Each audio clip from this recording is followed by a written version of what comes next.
Hey everybody, I'm Michael Strahan, and St. Jude has been close to my heart for many years. Their groundbreaking research is changing how the world treats childhood cancer, and has helped push the survival rate in the U.S. from 20% to more than 80%. Please, help St. Jude give children the greatest gift, a chance at a lifetime. This holiday, help St. Jude find more cures for more children. Donate now at musicgives.org. The best of the Morning X With Barnes, Leslie, and Jimmy. 99X. Colin Hanks is coming on next. Here's the deal. He's about to call. He hasn't called yet. He's in L.A. or New York, one or the other, so he cannot hear us. He can't hear what's going on.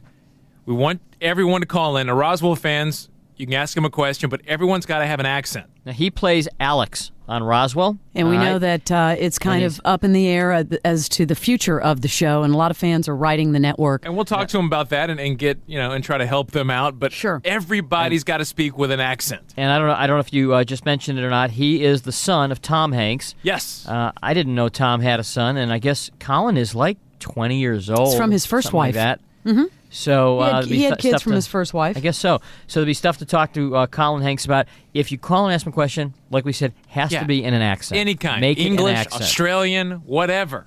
And do it. Do it straight. Don't laugh. Just talk like if everyone's got an accent. Now, do you think he'll catch on? Do you think he'll comment on it or comment on it? I don't know. I don't know anything about Colin. I mean, I've never met him, so I don't know. I say he does. But doesn't say anything because he doesn't want to come off like... I think he'll say something because most people who try to do accents don't do them well. And you can always tell when somebody's faking an accent. Need you to call in, get some questions going for Colin Hanks, and have your accent ready.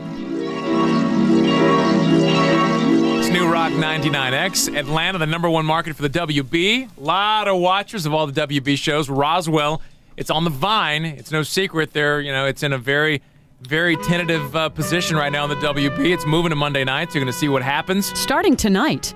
The public outcry, a lot of people are coming to support it, but you've got to support it by watching it. So if you're into it, show up in front of your TV. One of the stars, Colin Hanks, who plays Alex. Hey, Colin. What's up? How are you, sir? Good. How you doing? Doing very good. Very nice. So you know about that it's in a precarious position right now. The show is, kind of...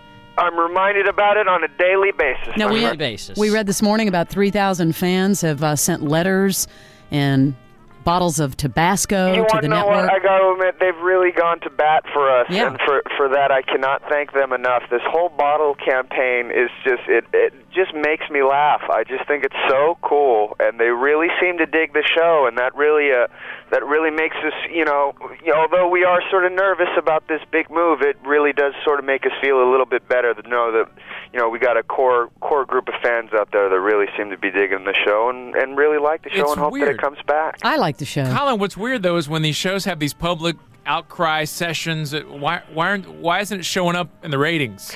You want to know what? That is something that, the Nielsen ratings is something that I still to this day don't understand, and It's been explained to me about 5 million times.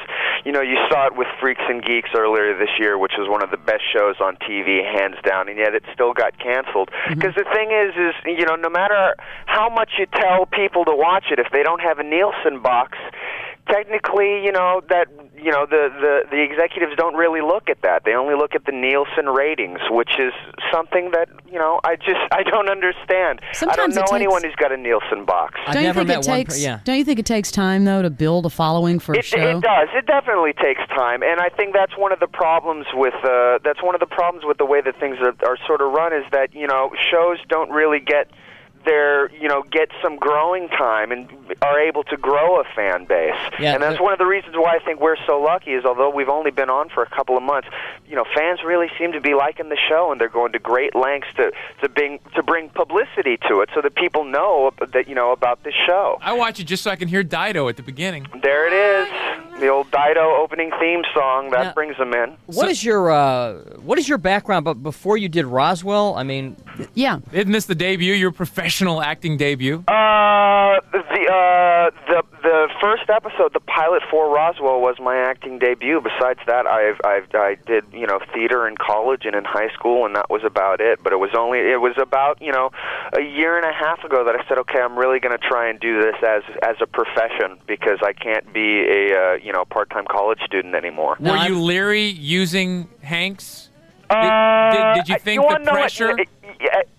I was thinking about maybe changing the name, but I think that just sort of would have been pointless, and I think that would have been a bigger arrow over my head. It's like, oh, he's got to, he felt he had to change his name. That's, that's only going to make a bigger deal about it. So I figure, you know what? I like my name. I'm not embarrassed about it. Yeah, I've never gotten it. It's like if my last name were Fonda. Yeah. You think I'd be dumping that name? You're out of your mind. The pressure's got to be immense, though. They're like, oh, this is Tom Hanks kid. All right, let's see what you got. Well, I was thinking about maybe changing my name to Estevez, but I didn't want to ride that train. So. Very good. It comes up in every conversation, of course, right? I mean, your dad. And I don't know about you, Barnes, Leslie. I hear your speech pattern is very similar to your dad's. Well, we grew up in the same house, or I grew up in his house. There you go. All right, some fans are calling in. Hey, Jody, you are on with Colin Hanks. This interview isn't over. More after a quick break. You can also find it and more on the Morning X with Barnes and Leslie podcast. You're inside the best of the Morning X. The United States Soccer Federation presents the U.S. Soccer Podcast. A chance to show people a little bit behind the curtain. Kling, what are we in for? Such a fun time. So much energy, and you get to actually see people react to the storytelling. We cover a wide range of topics. The whole reason we started was we loved playing when we were kids. I mean, I still got that spark in me. There you go. But I don't know how you can leave not being a bigger fan. The U.S. Soccer Podcast. Follow and listen on your favorite platform.